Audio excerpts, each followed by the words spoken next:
ऐसी फट्टा विकेटें बना दी हैं इंडिया ने इस दफा। जितनी तेज बॉल करोगे इन पिचेस के ऊपर उतने लंबे छिक्के लगेंगे। अब पूल जो है ना काफी खुलता चला जा रहा है और कोहली ने बहुत से ऐसे मैचेस हैं जो सिंगल हैंडल्ड जिताए हुए हैं और चेज पे जिताए हुए हैं जो लोगों को याद रहते हैं। बाबर आजम की कप्तानी में पाकिस्तान ने 2021 के वर्ल्ड कप का सेमीफाइनल भी खेला, 2022 के वर्ल्ड कप का फाइनल भी खेला। जिस तरह 2011 के वर्ल्ड कप के फाइनल में जयवर्धन ने जो सेंचुरी की थी तो वो सेंचुरी तो काउंट होगी, लेकिन वो विनिंग कॉज में नहीं थी तो वो कहीं भी नहीं याद की जाती। हमेशा वो धोनी के छिक्का ही याद किया जाता है। बिस्मिल्लाहिर्रहमानिर्रहीम, इय्याका नअबुदु व इय्याका नस्तईन। अस्सलाम वालेकुम व्यूवर्स, आप देख रहे हैं मेरा यूट्यूब चैनल। मैं हूं अदील खान। आज हम 3 टॉपिक्स पे बात करेंगे। सबसे पहले तो हम बात करेंगे इंग्लैंड वर्सेस साउथ अफ्रीका वाले मैच की।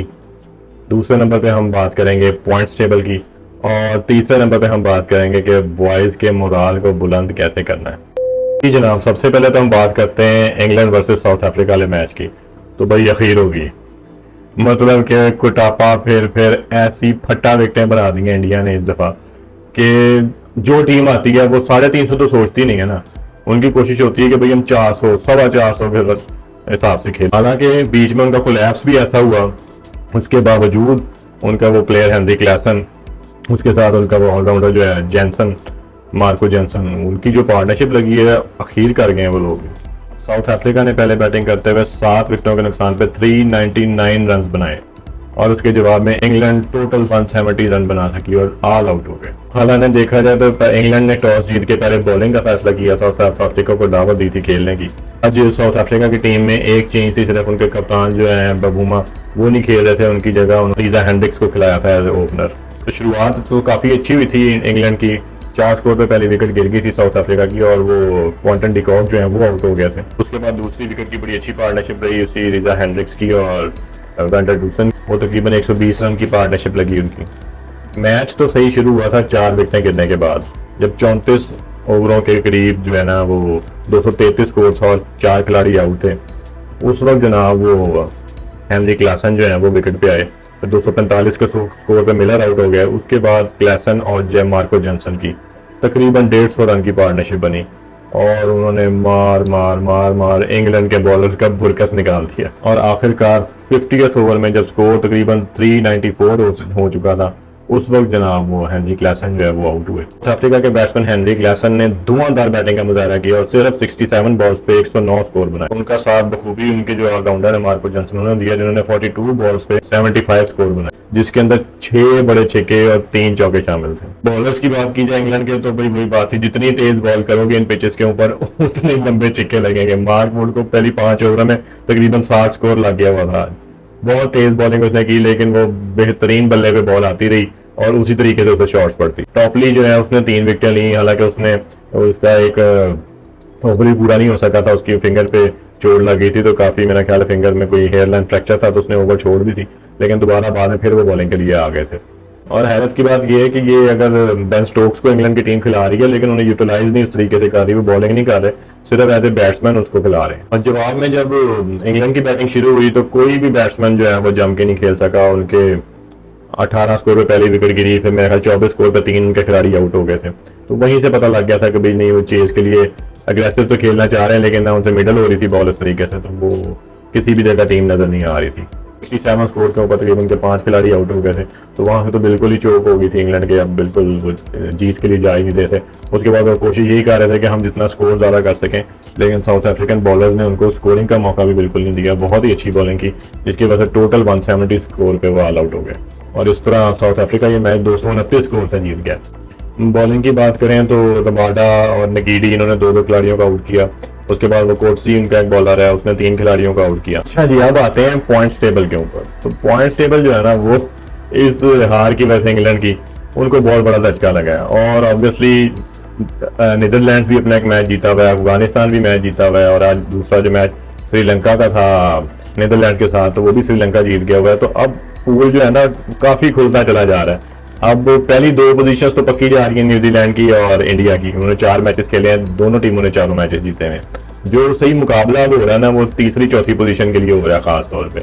उसके अंदर भी साउथ अफ्रीका इस वक्त तीसरे पे है, लेकिन जो चौथी पोजीशन पे उस पर कभी पाकिस्तान था पहले और उसके बाद ऑस्ट्रेलिया था, लेकिन जब पाकिस्तान ऑस्ट्रेलिया के मैच के बाद पाकिस्तान के हारने की वजह से ऑस्ट्रेलिया ऊपर हो गया और पाकिस्तान नीचे हो गया 5वें नंबर पे। बाद 6ठे नंबर पे बांग्लादेश है, फिर नीदरलैंड है, फिर श्रीलंका है और 9वें नंबर पे इंग्लैंड है और 10वें नंबर पे अफगानिस्तान। अभी जो 3 टीमें हैं इंडिया, न्यूजीलैंड और साउथ अफ्रीका, इनका जो रन रेट है वो प्लस में है। उसके बाद जितनी भी टीम है उन सबका रन रेट जो है माइनस में चला गया। पाकिस्तान का रन रेट भी माइनस में चला गया, 0.456 है, अभी 1 पॉइंट समथिंग है, 2 पॉइंट समथिंग नहीं हुआ। जबकि इंग्लैंड का जो रन रेट है वो -1.2 हो गया हुआ। तो पाकिस्तान जो है वो अपना अगला मैच अफगानिस्तान के खिलाफ खेलेगी 23 अक्टूबर को चेन्नई के स्टेडियम में। चेन्नई के स्टेडियम में पहला मैच जो हुआ था इंग्लैंड अपना इंडिया का और ऑस्ट्रेलिया का, तो वो बड़ी स्पिनिंग ट्रैक था जिसके अंदर 200 पे टारगेट बना सकी थी ऑस्ट्रेलिया, और लेकिन इंडिया को चेज करना बहुत मुश्किल हो गया था क्योंकि उन्होंने पहले ही 2-3 खिलाड़ी आउट कर लिए थे ऑस्ट्रेलिया ने, तो चेज बड़ी मुश्किल थी। लेकिन at the end genius Virat Kohli ने जो है वो बड़ी आसानी से चेज कर लिया था मैच। अब जनाब बात करते हैं कि बॉयज जो है ना, जो बॉयज इन ग्रीन है, वो अपना मोराल जो है वो कैसे बूस्ट अप कर सकते हैं। तो बड़ी सिंपल इसका हल यही है कि बाहर की बातें, जो भी मीडिया पे बातें हो रही हैं वो ना सुनी जाए। मुझे लग भी ऐसे रहा है कि वो नहीं उस पर ध्यान दे रहे कि बाहर जो भी बात हो रही है, और करना भी ऐसे ही चाहिए। पाकिस्तान की एक्स्ट्राऑर्डिनरी परफॉर्मेंसेस कभी भी नहीं ऐसी रही जिस तरह के खासतौर पर बाबर आजम की कप्तानी में रही हैं। तो बाबर आजम की कप्तानी में पाकिस्तान ने 2021 के वर्ल्ड कप का सेमीफाइनल भी खेला, 2022 के वर्ल्ड कप का फाइनल भी खेला। जो है टॉप जो आईसीसी इवेंट्स होते हैं उनके सेमीफाइनल्स और फाइनल्स तक पहुंचे हैं बाबर की कप्तानी में। लेकिन रोला सिर्फ यही है कि जो सारे बात करते हैं कि नंबर 1 ओडीआई बैट्समैन होने का मतलब सिर्फ अपनी इंडिविजुअल परफॉर्मेंस नहीं है, वो आपको टीम को भी जिताना पड़ता है। अब आप लोग कंपैरिजन करते हैं कोहली का और बाबर आजम का, तो मैं डे 1 से ये कह रहा हूँ कि इन दोनों का कंपैरिजन बनता ही नहीं है, क्योंकि कोहली तकरीबन 300 मैचेस खेल चुका है वनडे, और बाबर आजम अभी सिर्फ 100 ओडीआई खेल चुका है। तो उनमें ज़मीन आसमान का फ़र्क है। और कोहली ने बहुत से ऐसे मैचेस हैं जो सिंगल हैंडल्डली जिताए हुए हैं और चेज पे जिताए हुए हैं जो लोगों को याद रहते हैं। और जैसे वो गौतम गंभीर ने बात की थी कि आपका जो रिकॉर्ड है वो जीतने की वजह से याद रहता है, इंडिविजुअल रिकॉर्ड जो हैं वो कभी भी याद नहीं रहते। जिसने एग्जांपल दी थी कि जिस तरह 2011 के वर्ल्ड कप के फाइनल में जयवर्धने ने जो सेंचुरी की थी, तो वो सेंचुरी तो काउंट होगी, लेकिन वो विनिंग कॉज में नहीं थी, तो वो कहीं भी नहीं याद की जाती। हमेशा वो धोनी के चिक्का ही याद किया जाता है जिसकी वजह से इंडिया जो है वर्ल्ड कप जीत गया। और अच्छी बात यह है कि शाहीन अफरीदी जो है वो जरा फॉर्म में आए हैं वापस। खासतौर पर शुरू में अगर उन्हें विकेट नहीं मिल रही तो उनका हमेशा यही हो रहा था, बड़े अच्छे से मसला चल रहा था कि बैक ऑफ द इनिंग्स जो है ना वो बॉलिंग अच्छी नहीं कर पा रहे। तो लास्ट मैच में ऑस्ट्रेलिया के खिलाफ उन्होंने बाद में बॉलिंग जो की है उसी में विकेटें 5 हासिल की हैं।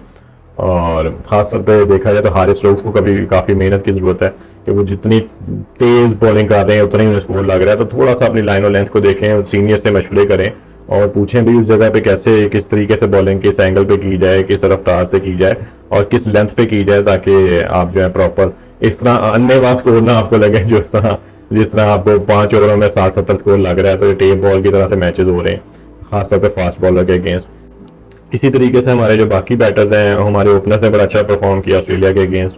बल्कि अब्दुल्ला शफीक ये कह भी रहा था कि अगर बॉलर्स परफॉर्म नहीं करते तो बैटर्स की ये जिम्मेदारी है कि वो परफॉर्मेंस अपनी इतनी ज़्यादा अच्छी दें कि जो खमियाजा जो है वो भुगतना ना पड़े बॉलर्स का सारी टीम को। तो उसमें कोशिश तो लड़कों ने बड़ी अच्छी की है, बस थोड़ा सा हमारा जो है लड़के जो नए हैं वो प्रेशर उस तरीके से बर्दाश्त नहीं कर पा रहे वर्ल्ड कप का।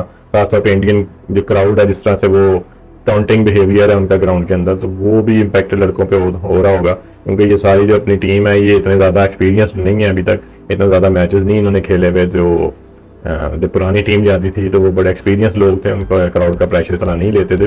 लेकिन अब थोड़ा सा फील हो रहा है कि शायद क्राउड का जो बेढंगा रवैया है ना उसकी वजह से टीम का मोराल डाउन हो जाता है, लड़के थोड़े से पजल हो जाते हैं।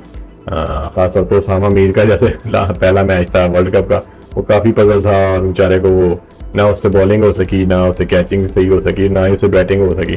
तो वो तो चाहेगा ये जो मैच उसने पहला खेला ये किसी तरीके से उसकी मेमोरी से गायब हो जाए और ये दुनिया की मेमोरी से भी गायब हो जाए। अभी काफ़ी टूर्नामेंट पड़ा है, best of luck to boys in green.